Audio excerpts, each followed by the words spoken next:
students. Today we will discuss the current affairs analysis dated 29th April 2020. These are the listed articles we are going to discuss. Let us start our discussion. First news, midday meal scheme பற்றி. So government இப்போது என்ன பண்ணியிருக்காங்க அப்படின்னா summer vacations இப்போது May month வந்து start ஆக போகுது. So already schools வந்து க்ளோஸ்டாக இருக்கனால ஸோ COVID-19 சுச்சுவேஷன்ஸ் அப்புறம் ஸ்கூல்ஸ் வந்து இப்போது வெக்கேஷன் டைம் பீரியட் நார்மலாக வந்துருச்சு. அப்போ இந்த டைம் பீரியடில் வந்து மிட் டே மீல் ஸ்கீம் மூலமாக வந்து ஃபுட் வந்து அலோகேட் பண்ண மாட்டாங்க. நார்மலாக எல்லா இடங்கள்லையும் பண்ண மாட்டாங்க, சில ஸ்கூல்ஸில் பண்ணுவாங்க. ஸோ அதை வந்து இப்போது வெக்கேஷன் டைம்லேயே அதை கண்டினியூ பண்ணணும் அப்படின்னு சொல்லிட்டு கவர்மெண்ட் வந்து ஆர்டர் போட்டிருக்காங்க. பிகாஸ் COVID-19 சுச்சுவேஷனில் ஸ்டூடெண்ட்ஸ் வந்து ஸ்டார்வேஷனில் போகக்கூடாது, பாவர்ட்டியில் போகக்கூடாது அப்படின்றதுனால. ஸோ அதுக்கு இப்போ they have announced 8,100 crore rupees வந்து அனௌன்ஸ் பண்ணியிருக்காங்க. That's why it was a news. But UPSC point of வியூவில் you people have to study about the mid day meal ஸ்கீமை பற்றி படிக்கணும் மெயினாக. ஸோ மிட் டே மீல் ஸ்கீமை பொறுத்த வரைக்கும் என்ன அப்படின்னா, so 1995 it was launch under the ministry of human resource department கீழே வருது. இதோட மெயின் பர்பஸ் என்ன அப்படின்னா 6லேருந்து 14 இயர்ஸ் இருக்கக்கூடிய குழந்தைங்களுக்கு வந்து நியூட்ரிஷன் லெவல் அவங்கள வளரணும், ப்ளஸ் படிப்பும் கொடுக்கணும் அப்படின்றதுனால. அப்புறம் ஃபுட்டு வீட்டில் பாவர்ட்டி இருக்கனால அவங்க வேலைக்கு போகக்கூடாது, படிப்பு அதை ஊக்கப்படுத்தணுன்றதுக்காக இது இன்ட்ரடியூஸ் பண்ணப்படுது. ஃபஸ்ட்லேருந்து 8th ஸ்டாண்டர்ட் வரைக்கும் உள்ள ஸ்டூடெண்ட்ஸுக்கு வந்து குக்டு மீல் கொடுக்கணும் அப்படின்றதுக்காக. So that is calorie category எடுத்திங்கன்னா 12 கிராம் ப்ரோட்டீனும் 450 கலோரிஸ் ஃபார் 5th ஸ்டாண்டர்ட் வரைக்கும் இருக்கக்கூடிய ஸ்டூடெண்ட்ஸும் ஃபஸ்ட்லேருந்து. அதுக்கு மேலே இருக்கக்கூடிய குழந்தைங்களுக்கு வந்து 700 கலோரிஸ் அப்புறம் 20 gram of protein upper primary கேட்டகரியில் இருக்கக்கூடிய குழந்தைங்களுக்கு. ஸோ ஹாலிடேஸில் வந்து இதுக்கு ப்ரொவைட் பண்ண மாட்டாங்க. ஸோ இப்போ வந்து 2015 they have change lot of things. மெயினாக என்ன பண்ணாங்க அப்படின்னா எல்லா ஸ்கூல்லேயுமே மீல்ஸ் வந்து சில்ட்ரன்ஸுக்கு ப்ரொவைட் பண்ணணும். ஸ்கூல்ஸில் மட்டும்தான் இது ப்ரொவைட் பண்ணணும், வீடுகளில் டோர் ஸ்டெப் டெலிவரி பண்ணக்கூடாது. ஆனால் அந்த மாதிரி சுச்சுவேஷன் வந்துச்சு அப்படின்னும் ஃபுட்டு கொடுக்க முடியாத நிலைமை வந்துச்சு அப்படின்னா they have to be paid. So mid day meal ஸ்கீமை பொறுத்த வரைக்கும் சென்ட்ரல் கவர்மெண்ட்டோட கைட்லைன்ஸ் அடிப்படையை தான் ஃபாலோ பண்ணணும். அங்கே வாங்கக்கூடிய ப்ரொக்யூர் பண்ணக்கூடிய ஃபுட் எல்லாமே அக்மார்க் குவாலிட்டி இருக்கணும். And then right to education right to free and compulsory education act 2009 அடிப்படையில் இந்த ஸ்கூல் மேனேஜ்மெண்ட் கமிட்டின்னு ஒன்று வச்சுருக்கணும். அந்த கமிட்டியை பொறுத்த வரைக்கும் இதை மானிட்டர் பண்ணுறதுக்காக. அண்ட் தென் டெய்லி ஃபுட் வந்து ஸ்டூடெண்ட்ஸுக்கு ப்ரொவைட் பண்ணுறதுக்கு முன்னாடி தேர் ஷுட் பி 2-3 அடல்ட்ஸ் வந்து அதை டேஸ்ட் பண்ணியிருக்கணும் பிஃபோர் ப்ரொவைடிங். அதில் ஒன்று வந்து டீச்சராக இருக்கணும், தட் இஸ் மேண்டேட்ரி. அப்புறம் state steering come monitoring committee இருக்கணும். அதோட பர்பஸ் வந்து எப்படி இந்த ஸ்டேட்ஸில் வந்து மிட் டே மீல் ஸ்கீம் வந்து இம்ப்ளிமெண்ட் பண்ணப்படுது அப்படின்றத கண்காணிக்கிறதுக்காக. ஸோ சமக்ர சிக்ஷா அபியான் ஸ்கூல்ஸில் அப்புறம் மதராசா மஹுத் ஆபாஸ் அப்படின்ற ஸோ முஸ்லீம்ஸ் கவர்மெண்ட் எய்டட் ஸ்கூல்ஸ்லேயும் இது ப்ரொவைட் பண்ணணும் அப்படின்றது. ஸோ இந்த ஸ்கீம் மூலமாக இன்றைக்கி நம்ம ஆல் ஓவர் இந்தியா ப்ரொவைட் பண்ணிகிட்ருக்காங்க. So it's a success scheme. அதனால் இன்றைக்கி நிறைய ஸ்டூடெண்ட்ஸ் வந்து ட்ராப் அவுட் ஆகிறதுலேருந்து படிக்கிறதுக்கு இது ஹெல்ப் பண்ணுது. சரியா? So that's why it was in news. Then second news வந்து global terrorism index. So Australian based think tank. So அவங்க வந்து ஒரு institute for economics and peace, அந்த குளோபல் திங்க் டேங்க் வந்து சிட்னி பேஸ்ட். இவங்க வந்து ஒரு ரிப்போர்ட் வந்து இயர்லி ரிலீஸ் பண்ணிட்டுருக்காங்க. 2000லேருந்து ரிலீஸ் பண்ணிகிட்ருக்காங்க. குளோபல் டெரரிசம் கான்ஃப்ளிக்ட் எந்த அளவுக்கு மற்ற நாடுகளில் இருக்குது அப்படின்றத ஒரு ரிப்போர்ட் அடிப்படையில் அவங்களுக்கு ரேங்கிங் கொடுக்குறாங்க. India was categorised as very worst conditions. 7th worst terrorism affect countries இதில் வருது. Mainly Congo, South Sudan, Faso, அப்புறம் பாலஸ்தீன், லெபனான் கண்ட்ரீஸுக்கு முன்னாடி வருது. அதான் நிதி ஆயோக் வந்து அதை கொஸ்டின் பண்ணியிருக்காங்க, how you have taken the report அப்படின்றத. டேட்டா எப்படி உங்களுக்கு இந்த அளவுக்கு இந்தியா அவ்வளோ அஃபெக்ட் ஆகலை அப்படின்றதுனால கொஸ்டின் ரைஸ் பண்ணியிருக்காங்க. ஸோ இதை மெயினாக அவங்க 2000லேருந்து நான் எடுத்துகிட்ருக்காங்கன்னு சொன்னேன். அவங்களோட பேராமீட்டர்ஸ் 4 பேராமீட்டர்ஸ் கேட்டகரியில் எடுக்கிறாங்க. Number of terrorist incidents per year. ஒரு நாட்டில் எவ்வளோ டெரரிஸ்ட் ஆக்டிவிட்டீஸ், ஒரு நாட்டில் ஒரு இயருக்கு எத்தனை fatalities, so injuries people, so எத்தனை டெத்து உருவாகுது, அப்புறம் injuries caused by terrorist per year, அப்புறம் total property damage terrorism per year. So அதை கம்பேர் பண்ணும்போது மற்ற நாடுகள் லெபனான் எல்லாம் கம்பேர் பண்ணும்போது, சூடான் எல்லாம் கம்பேர் பண்ணால் இந்தியா இஸ் ஒர்ஸ்ட் பர்ஃபார்மிங் அப்படின்றதுனால அந்த ரேங்கிங் கொடுத்துருக்காங்க. 2019 இண்டெக்ஸில் like death from the terrorism நம்ம வந்து ரொம்ப கம்மியாக இருந்தோம், இப்போ அதிகமாக இருக்குது. Afghanistan, Iraq, Nigeria, Syria, Pakistan நமக்கு முன்னாடி இருக்காங்க. So these are the important highlights. இது ரொம்ப அவ்வளோ இம்பார்ட்டன்ட்னு நான் சொல்ல மாட்டேன். செக்யூரிட்டி பாயிண்ட் ஆஃப் வியூவில் டெரரிசம் கான்ஃப்ளிக்ட் எந்த அளவுக்கு இந்தியாவில் அதிகமாக இருக்குது அப்படின்ற இந்த ரிப்போர்ட் வந்து தெளிவாக சொல்லுது. ஸோ இந்த ரிப்போர்ட் மூலமாக what are the way forward, so நீங்கள் security, so counter terrorism league எப்படி மெயின்டைன் பண்ணுறது அப்படின்னு இந்த ரிப்போர்ட்டை நீங்கள் மெயின்ஸ் எக்ஸாமினேஷனில் எழுத முடியும், ஸோ பாயிண்ட் அவுட் பண்ண முடியும். So anyway it was rejected by the government as well as NITI Aayog. So next வந்து தேர்ட் நியூஸ் வந்து United States commission on international religious freedom அவங்க ரிப்போர்ட் ரிலீஸ் பண்ணியிருக்காங்க.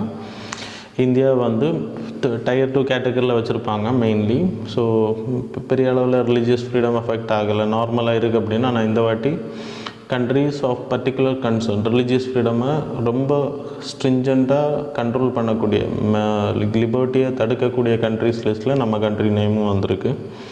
இது 2002 கோத்ரா ரைட்ஸ், குஜராத்தில் நடந்த அந்த கலவரத்துக்கு அந்த டைம் பீரியடில் 2004 we got the சிபிசி அப்படின்னா இந்த கண்ட்ரியை வந்து கண்டினியூஸ் ஸ்பெஷல் வாட்ச் லிஸ்ட்டில் வச்சு மானிட்டர் பண்ணுவாங்க. So US will put sanctions those are making. So அதனால தான் இப்போது கரண்ட் ப்ரைம் மினிஸ்டர் வந்து யூஎஸில் அந்த டைம் பீரியட் 2004 2000 அவர் எப்போ ப்ரைம் மினிஸ்டர் ஆனதோ அது வரைக்கும் அவரை அலோவ் பண்ணலை. பிகாஸ் அவர் தான் வந்து கோத்ரா ரைட்ஸோட மெயின் ரீசன் அப்படின்றதுனால. ஸோ அமெரிக்கா சாங்ஷன் வச்சுருங்க. ஸோ இந்த மாதிரியான தடை நடவடிக்கைகளை அமெரிக்கா மேற்கொள்ளும். வேறு பொருளாதார நடவடிக்கைகள், கம்பெனிஸ் இது ரிலேட்டடாக இருக்கக்கூடிய கம்பெனிஸை வந்து க்ளோஸ் பண்ணுவாங்க.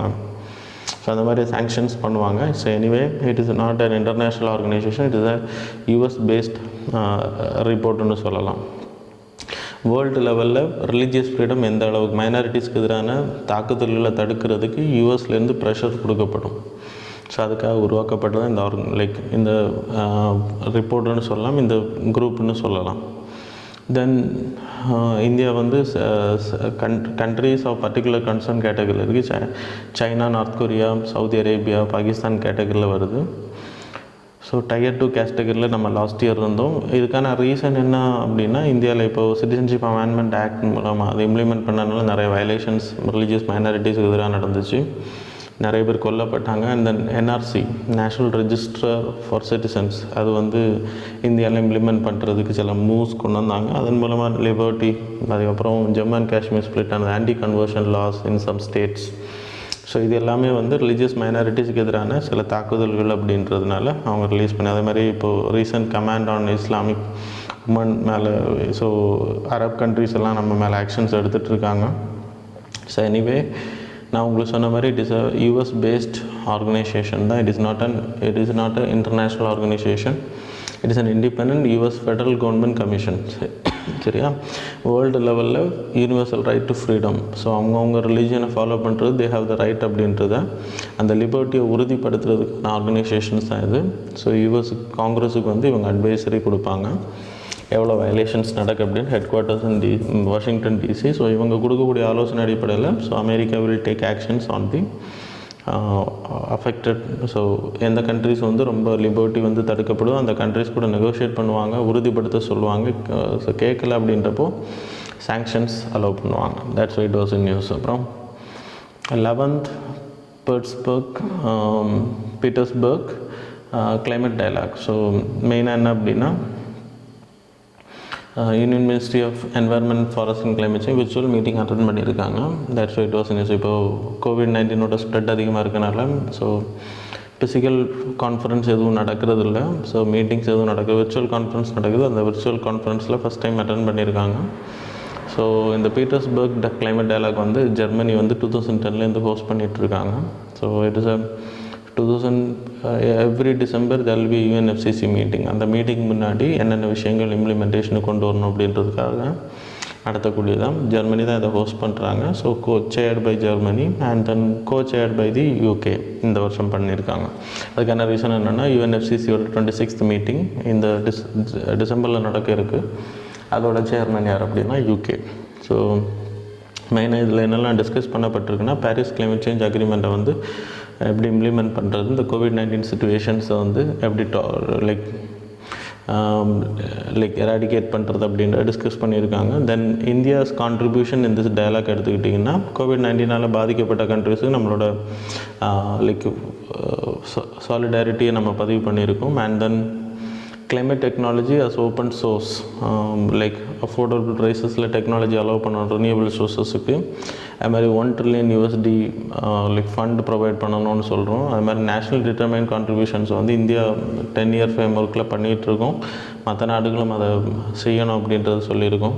அண்ட் தென் ரினியூவபிள் எனர்ஜி ஃபோக்கஸில் இந்தியா போயிட்டுருக்கு அப்படின்றத நம்ம வலியுறுத்தியிருக்கோம் அந்த மீட்டிங்கில்.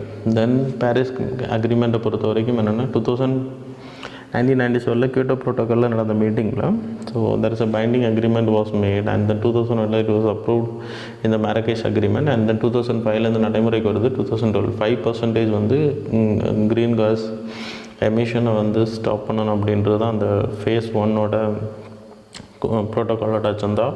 அண்ட் த செகண்ட் வந்து கியோட்டோ ப்ரோட்டோக்கால் 2 2013 20 வரைக்கும் நடைமுறைக்கு வருது. 18% இண்டஸ்ட்ரியலிஸ்ட் கண்ட்ரிஸ் வந்து க்ரீன் ஹவுஸ் கேஸஸ் எமிஷன்ஸை தடுக்கணும். It is binding an agreement. So இதை செய்ய தவறவங்க they have to pay allot.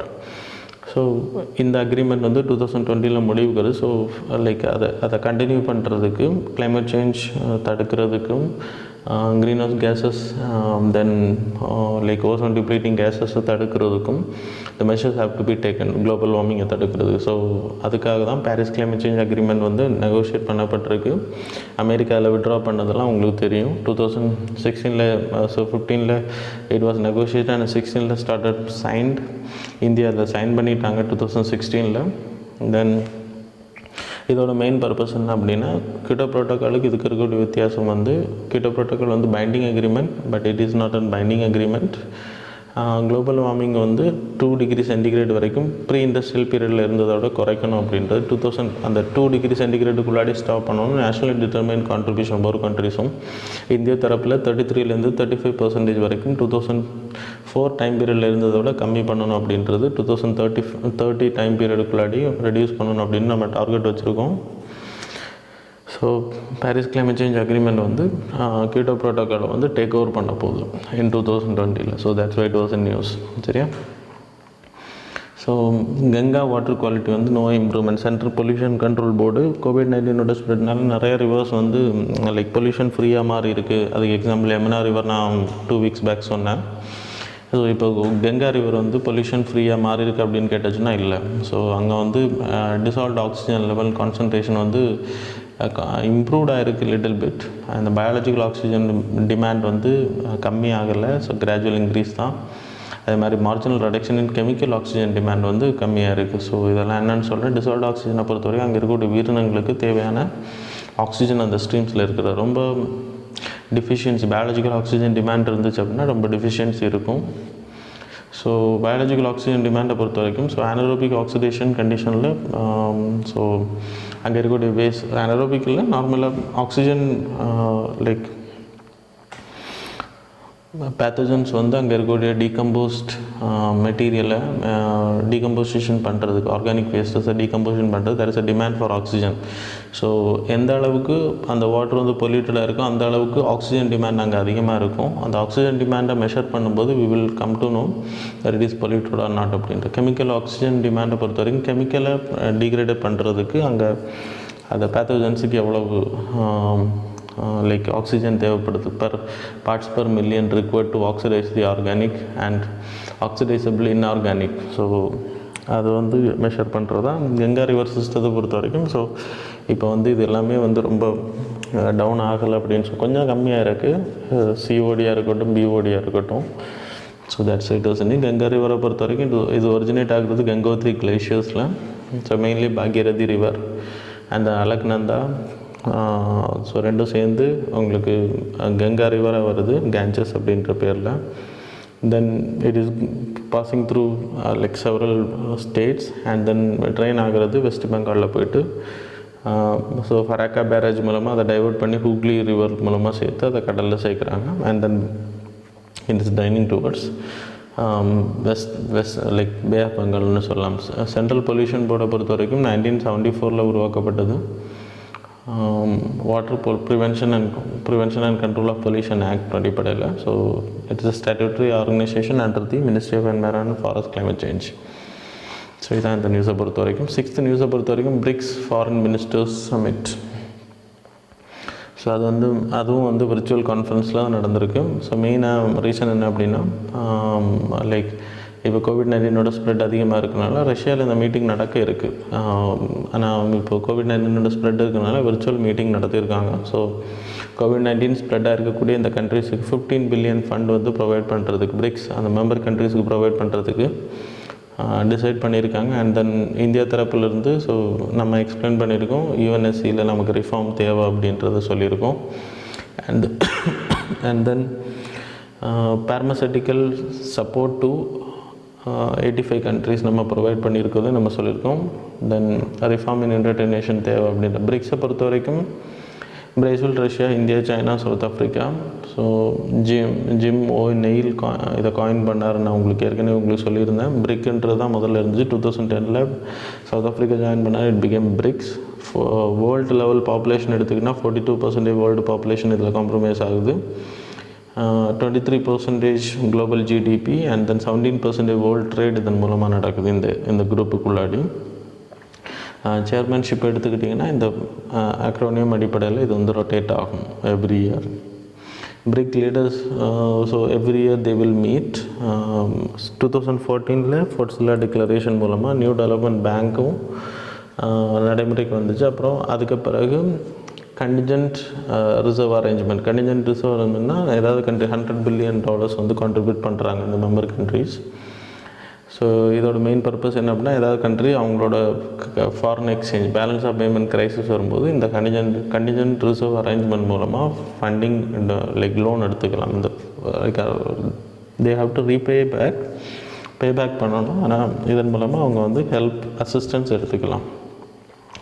Then 7th நியூஸை பொறுத்தவரைக்கும் 1.5 billion ATP loan to India. So Asian development bank வந்து 2.2 பில்லியன் லோன் நமக்கு கொடுக்குறதா சொல்லியிருந்தாங்க. அதில் 1.5 பில்லியன் இப்போ ரிலீஸ் பண்ணுறாங்க.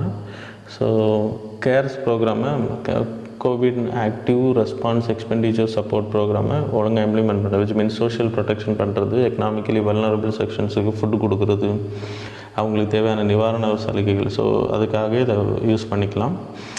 ஏஷியன் டெவலப்மெண்ட் பேங்கை பொறுத்த வரைக்கும் 1996 உருவாக்கப்படுது. இதோட மெயின் இனிஷியேட்டர் வந்து ஜப்பான்னு சொல்லலாம். ஸோ WTO, IMFோட இல்லைனா வேர்ல்டு பேங்கோட domination by the western countries, US. So that's the reason it was created. 68 members இருக்காங்க, இன்க்ளூடிங் இந்தியா அதில் இருக்குது. இது லைக் ஆல் ஓவர் வேர்ல்டு கண்ட்ரிஸுக்கு இது வந்து ஃபண்டிங் பண்ணால் not only for the Asia's development, so all over வேர்ல்டுக்கு தான். ஹெட் குவார்ட்டர்ஸ் இன் மணிலியா, பிலிப்பைன்ஸில் இருக்குது. தென் 8th நியூஸ் வந்து privacy concerns during a pandemic. So மெயினாக இப்போது கவர்மெண்ட் வந்து டெக்னாலஜிஸ் அதிகமாக பயன்படுத்துகிறாங்க. இந்த நியூஸோட மெயின் காரணம் டெக்னாலஜிஸ் ஓவர் யூஸ் பண்ணப்படுது. சப்போஸ் இந்த டெக்னாலஜிஸ் வந்து கவர்மெண்ட் வந்து நல்ல விஷயங்களுக்காக பண்ணுறாங்க, ஆனால் ஃப்யூச்சரில் இது வந்து ஓவர் ரீச் ஆகிறதுக்கான வாய்ப்பு இருக்குது. ஸோ மானிட்டர் பண்ணப்படுறதுக்கான வாய்ப்பு இருக்குது அப்படின்றது இந்த ஆர்டிக்கிளோட எக்ஸ்ப்ளனேஷன். மெயினாக இப்போ டெக்னாலஜி எப்படிலாம் யூஸ் பண்ணுறாங்கன்னா to listing the person affected by the COVID-19, அப்புறம் ஜியோ ஃபென்சிங் பண்ணுறோம், அப்புறம் ஆரோக்கிய சேது மூலமாக கான்ட்ராக்ட் ட்ரேசிங் பண்ணுறோம். ஸோ ஜியோ ஃபென்சிங்கை பொறுத்த வரைக்கும் 1885 டெலிகிராஃபிக் ஆக்டில் நம்ம சின்ன சேஞ்சஸ் பண்ணி சர்வேலன்ஸ் பண்ணுறதுக்கு அலோவ் பண்ணியிருக்கோம். ஜியோ ஃபென்சிங் அந்த பர்சன் வந்து ட்ரோன் மூலமாக கண்காணிக்கப்படுற அந்த பர்சனோட ஃபேஷியல் ஐடென்டிஃபிகேஷன் மூலமாக அந்த பர்சன் வந்து உள்ளே தான் இருக்கார், வீட்டில் குவாரண்டைன் பண்ணப்பட்ட இடத்துல தான் இருக்காரா, இல்லை எங்கேயாவது லைக் சுற்றிட்டு இருக்காரு அப்படின்றத மானிட்டர் பண்ணுறதுக்கு இது லைக் ட்ரோன்ஸ் மூலமாக. அப்புறம் கான்டாக்ட் ட்ரேசிங்கை பொறுத்த வரைக்கும் ஆரோக்கிய சேது மூலமாக, ஆப் மூலமாக, ப்ளூடூத் கனெக்ஷன்ஸ் மூலமாக உங்களோட பக்கத்தில் இருக்கக்கூடிய நபர் வந்து அஃபெக்டடாக இருக்கக்கூடிய பர்சன் அப்படின்னா உங்களுக்கு அலாம் கொடுக்கும். அதே மாதிரி உங்களோட டீட்டெயில்ஸும் இந்த ஆரோக்கிய சேது ஆப் வந்து கலெக்ட் பண்ணும்.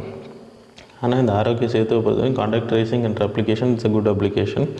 ஆனால் அது எந்த அளவுக்கு அது வந்து லைக் ஸ்டாப் பண்ணுது அப்படின்றத எந்த அளவுக்கு அது டீட்டெயில்ஸை கலெக்ட் பண்ணுது, எந்த அளவுக்கு அது ஒரு ப்ராப்பர் டிரான்ஸ்பரன்சி இல்லை, எவ்வளோ நாளைக்கு அப்புறம் இதை வந்து ஃபுல்லாக டெலீட் பண்ணுவாங்க, எங்கே சேவ் பண்ணப்படுது அப்படின்ற ப்ராப்பரான டிரான்ஸ்பரன்சி ப்ராப்ளம் இருக்குது, அக்கௌண்டபிலிட்டி இல்லை, ப்ரைவசி இன்வைட் பண்ணுறதுக்கான வாய்ப்புதையும் கிளாரிட்டி இல்லை. ஸோ அது வந்து உறுதிப்படுத்தணும் அப்படின்றது தான் இந்த எடிட்டோரியலோட டிஸ்கஷன்ஸ்.